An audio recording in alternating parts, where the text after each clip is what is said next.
పిట్టని పూజిస్తాం, గుట్టని పూజిస్తాం, పుట్టని పూజిస్తాం. చిన్నప్పుడు నాకు ఆశ్చర్యం అనిపించేది, చెట్టుకి పూజ ఏమిటి, కోతికి పూజ ఏమిటి, పందికి పూజ ఏమిటి అంటే పరమాత్మ లేని చోట అసలు మనకు లేదు. అది తీస్తే ఒక కర్ర పెట్టేసి దానికి పసుపు పెట్టేసి అంటే ఎంత అంటే ఈ స్థాయి కల్చరు ప్రపంచ ఎందుకంటే వెరీ రీజన్ ప్రపంచంలో ఇలాంటి కల్చర్స్ చాలా ఉన్నాయి. బట్ శాశ్వతంగా నిలబడిపోయిన కల్చర్ ఇదే, ఈ సంస్కృతి. ఎన్నో ఉన్నాయి ఇంతకుముందు, మీకు పిరమిడ్స్ తప్ప ఏమీ మిగలలేదు అక్కడ. అలాంటిది ఇక్కడ ఎందుకు అంటే మనకు ఒక ఇంట్లోనే ఒక కుటుంబంలో ఒకడు నాస్తికుడు ఉంటాడు, ఒకడు ఆస్తికుడు ఉంటాడు, ఒకడు వేరే దేవుణ్ణి పూజ చేసే ఉంటాడు. మనకి తేడా లేదు. నిన్ను ఎప్పుడు ఇబ్బంది పెట్టరు, వెళ్ళు రోజు వెళ్ళు ఎవడు చెప్పండి నీకు. బట్ అది జీన్స్లో మనకి. సో సర్వేభ్యో అందరిలోనూ మనం దైవాన్ని సంకల్పం. అందుకనే నేను నాలోన శివుడు గలడు, నీలోన శివుడు గలడు, నాలోన గల శివుడు నీలోన గల శివుడు లోకములేలగలడు, కోరితే శోకము బాపగలడు. ఏమిటి? ఈ తల్లిపోయింది, ఇతను ఎక్కడో ఉన్నాడు, రావడానికి వీళ్ళని కేచరీ గమనం మీద వస్తే తప్ప అక్కడ రాలేడు. అలాంటప్పుడు అందరూ వెయిట్ చేస్తున్నారు. తల్లి చివరి కోరిక కొరివి పెట్టాలి. ఎన్నో ఏళ్ల నుంచి పుట్టినప్పటి నుంచి వెయిట్ చేస్తోంది, రాలేడు. రాడు అని పాత్రలు ప్రేక్షకులు నిర్ణయించినప్పుడు సాక్షాత్కారంలా వచ్చేసాడు. వచ్చి కొరివి పెట్టి అందరూ ఆశ్చర్యపోయారు.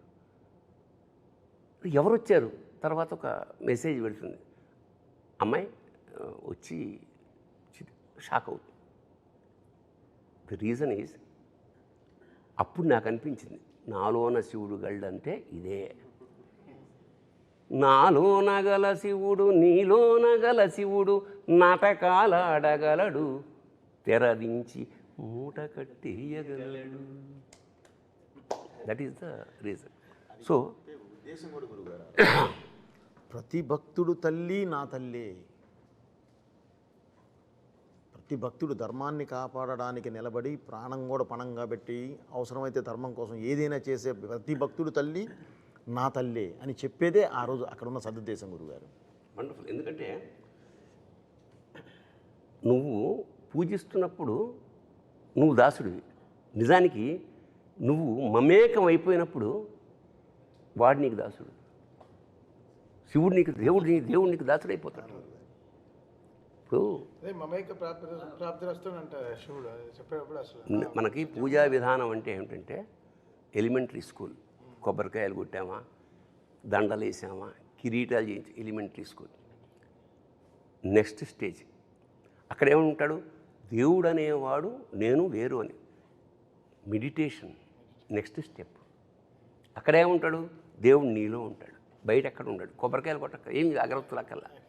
తర్వాత థర్డ్ స్టేజ్ ఇది, బికమింగ్ శివ, బికమింగ్ గాడ్ అనేది ఈ సినిమాలో ఆ ట్రాన్స్ఫర్మేషన్. అతను నేను శివుడు వేరు అనుకోడు. అందుకే శివుడు సాక్షాత్ శివుడిని కొరిబెడ్డానికి తీసుకురావడం అనేది ఒక విధంగా చాలా ధైర్యం. అది నేనే షాక్ సార్. ఎట్లా ఒప్పుకుంటారు? ఆ రీల్ మాత్రం పంపించలేదు నాకు లాస్ట్ మినిట్ వరకు. ఎట్లా ఒప్పుకుంటాడు? దేవుడు వచ్చి పెడతాడా అంటే, ఒరే పిచ్చివాడా, పెడతాడు. ఆ స్థాయిలో కనుక నువ్వు దేవుడిని నమ్ముతే. అది 8వ రీల్ మాత్రం ఆపారు. 8వ రీల్ ఏంటి సార్ అంటే, సార్ సపరేట్గా మన ఇద్దరం కూర్చోవాలి మీకు చెప్తానని 9th రీల్ వచ్చేసింది. 8th రీల్ మాత్రం ఆపారు. బట్ చూసినప్పుడు అలా ఒక వేరే మూమెంట్. సో ఓకే, దీనికి ఆర్ఆర్లో వాయించేయచ్చు. బట్ దీనికి ఒక శివుడికి ఒక పాట, శివుడే అమ్మ రూపంలో పాడితే ఎలా ఉంటుంది, ఒక అమ్మ రూపంలో పాట పాడితే ఎలా ఉంటుంది అన్నప్పటికీ వెంటనే ఆ ట్యూన్ కంపోజ్ చేసి డైరెక్టర్ గారికి వినిపిస్తే ఆయన అప్రూవ్ చేయడం, వెంటనే దానికి అంత జనరల్గా నేను నమ్మేది ఏంటంటే, ఇప్పుడు పాడతాం తన పాడతాం, బట్ గుండెనే గొంతు చేసే పెనివిటి అనే వర్డ్ రాయడం అనేది గొప్ప, అంటే పేరు పెట్టడం అనేది గ్రేట్. అలా ప్రాణం పోసిన శంకరుడా అనేది ఆయన రాసిన విధం ఆ పాటకి అలా తీసుకొచ్చి ఒక 100 కిలోలు బరువు పెట్టేసి వెళ్ళిపోయింది. సో ఇంకా ఆ బరువుని పరువు పోకుండా కాపాడే బాధ్యత మాది కరెక్ట్గా. అది ఎలా దాన్ని ట్రాన్సిషన్ కరెక్ట్గా ఇది పెట్టేటప్పుడు ఎలా చేయాలి, ఎక్స్ప్రెషన్కి ఎలా తీసుకెళ్ళాలి సినిమాలో, చాలా ఎక్సర్సైజ్ చేసాం. ఫస్ట్ అఖండాకే చాలా ఎక్సర్సైజ్, అంటే జగపతి బాబు గారు దానం ఇస్తారు కదా ఇది బిడ్డని, అక్కడి నుంచి కాశీకి ఓ ట్రాన్సిషన్ ఉంటుంది. దానికి కూడా వెరీ ఆర్గానిక్గా దానానికి ఏంటి మంత్రం, అది వెళ్ళినప్పుడు కరెంట్గా శివుడు ఇది మన శివుడు దీంట్లో నుంచి నీటి బొట్టు పట్టేటప్పుడు కరెంట్ అంతా ఆఫ్ అయిపోతుంది, కాశీలో ఆఫ్ అయిపోయి మళ్ళీ స్టార్ట్ అవుతుంది, మళ్ళీ అది మంచి వెలుగు స్టార్ట్ అవుతుంది. సో ఈ studying of more things. Actually after Akhanda కొంచెం లైఫ్లో బ్యాలెన్స్ చాలా బాగా చేసుకోవడం మొదలుపెట్టాను. బ్యాలెన్సింగ్ అంటే ఒక బ్యాలెన్స్ వచ్చింది. అంతవరకు ఆడుతూ పాడుతూ తిరిగేవాడిని, ఇప్పుడు చదువుతూ పాడుతూ తిరుగుతున్నాను. సో దీని గురించి ఎంత స్టడీ చేయాలి, ఇప్పుడు ఏదో అఖండ సినిమా వచ్చేసింది అనే కాకుండా దీన్ని ఒక సినిమాలాగా చూడకుండా how can I be the transporter of this, ఈ సనాతన ధర్మం గురించి, ఈ శివుడి గురించి ఎంత ఇప్పుడుండే జనరేషన్కి ఎంత ట్రాన్స్పోర్ట్ చేయగలను మ్యూజికల్గా, how can I transport it to the people's ears అనేది. జనరల్గా మంత్రాలు అందరూ వింటారు, బట్ ఇప్పుడు ఉండే వాళ్ళ ఇయర్కి ఇప్పుడు ఉండే జనరేషన్ వాళ్ళకి ది వే దే ఆర్, అంటే మంత్రం అర్థం కాకపోయినా ఆ మ్యూజిక్ అర్థం అవుతుంది. అదే అంతే, because this not language, no language.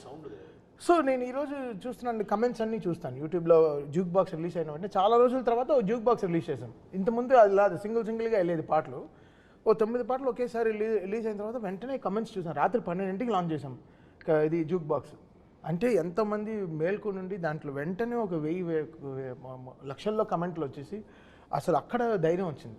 అంటే అంతవరకు కారు జాగ్రత్త తోలుతున్నాం, అక్కడ సీట్ బెల్ట్ వేసింది కరెక్ట్గా, ఓకే ఇంత చేసాం ఆ పని అని. బట్ ఆయన తీసిన సినిమా అంత గొప్ప సినిమా. నేను అదే చెప్తాను, మీరు మనం మ్యూజిక్ కొట్టడం కాదు అక్కడ, బికాస్ నేను ఇండిపెండెంట్గా నేను ఆల్బమ్ రిలీజ్ చేయలేదుగా, ఓ సినిమాకి కదా పనిచేశాను, ఒక చిత్రానికి కదా పనిచేశాను. సో ఆ చిత్రంలో అంత బలం ఉంటేనే ఆ మ్యూజిక్ తీసుకుంటుంది.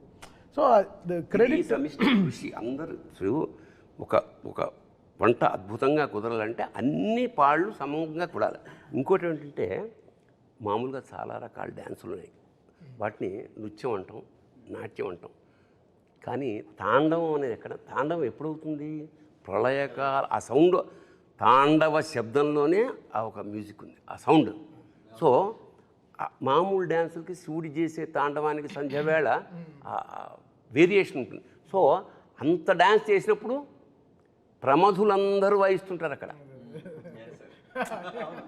ప్రమధులు అంటే చుట్టుపక్కల ఉండే వాళ్ళందరూ ఆ సౌండ్ ఎలా ఉంటుంది, చెవులు బద్దలైపోతాయి.